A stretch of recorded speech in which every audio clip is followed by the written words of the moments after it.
আল্লাহকে ভয় করার কথা বলা হয়েছে। আল্লাহ রাব্বুল আলামিন তার কোরআনের মধ্যে বলেন, ইয়া আইয়ুহাল্লাযীনা আমানুত্তাকুল্লাহ। এই তাকওয়া অর্জনের কথা, তাকওয়া অর্জন করার কথা বলা হয়েছে। এই তাকওয়া অর্জন কেমন করেছে? সাহাবীর দিকে তাকাতে হবে না। এই তাকওয়া কেমন অর্জন করেছে তাবিঈর দিকে তাকাতে হবে না। তাকওয়া কেমন অর্জন করেছে তাবিঈর দিকে তাকাতে হবে না।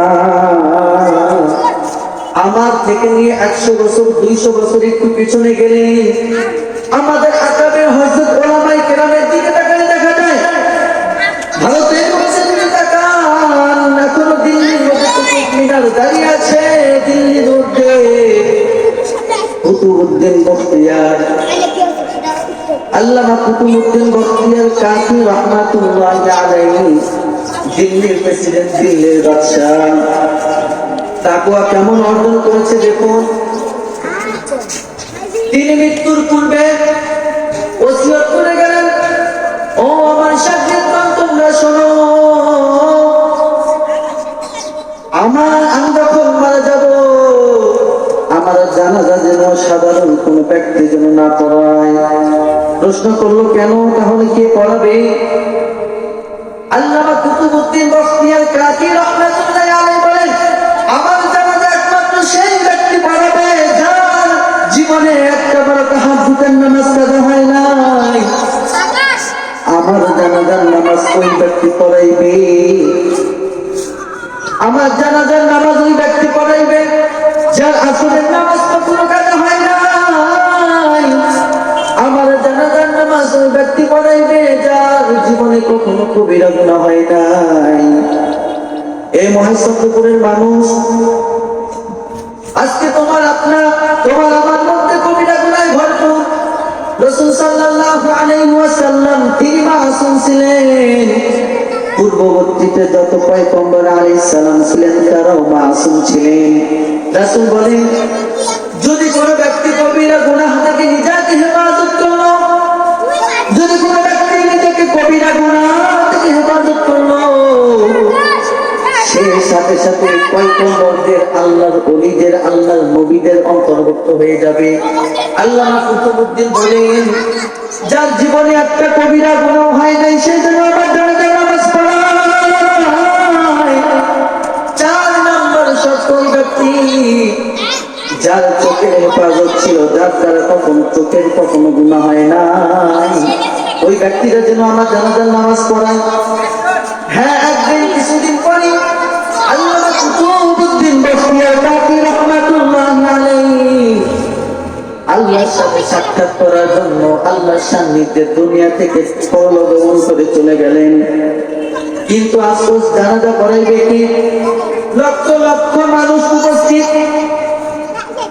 খলিফা এসে বলে, আল্লামা কুতুবউদ্দিন বখতিয়ারের জানাজা ওই ব্যক্তি পড়বে যার মধ্যে এই 4টা গুণ রয়েছে। এখন বলে সে কোন ব্যক্তি আসে তার জানাজা করাও।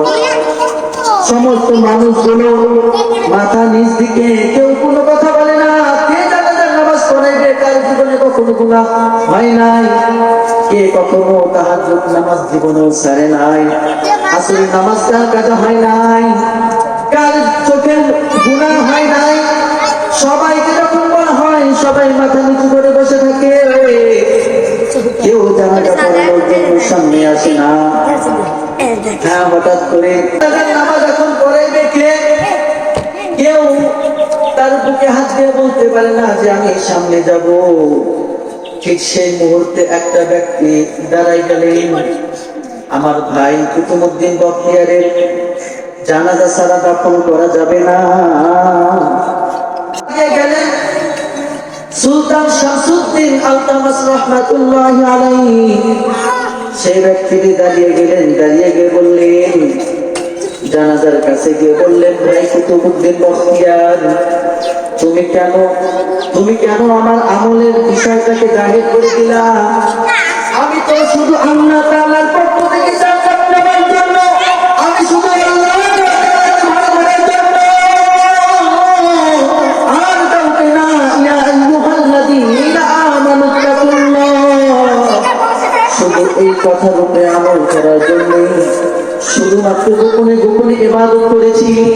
জীবনে কখনো আমি যা তাহাজ্জুদের নামাজ ছাড়ি নাই, জীবনে কখনো আমার আসরের নামাজ ছাড়া হয় নাই, আমার চোখের দ্বারা কখনো চোখের কবিরা গুনাহ হয় নাই, আমি জীবনে কখনো এমনিতেই কবিরা গুনাহ করি নাই। আজকে কেন আমার আমলটা তোমার কারণে জাহির করতে হলো, প্রকাশ করতে হলো?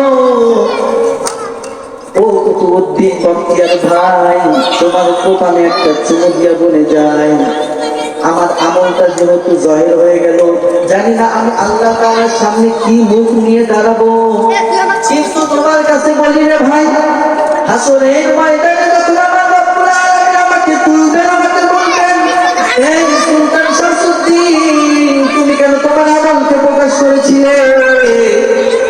আমার কোন আমলের কারণে যদি আমি থেকে যাই, ভাই কুতুবউদ্দিন, তুমি সুপারিশ করে আমাকে জান্নাত পর্যন্ত পৌঁছায় দিও।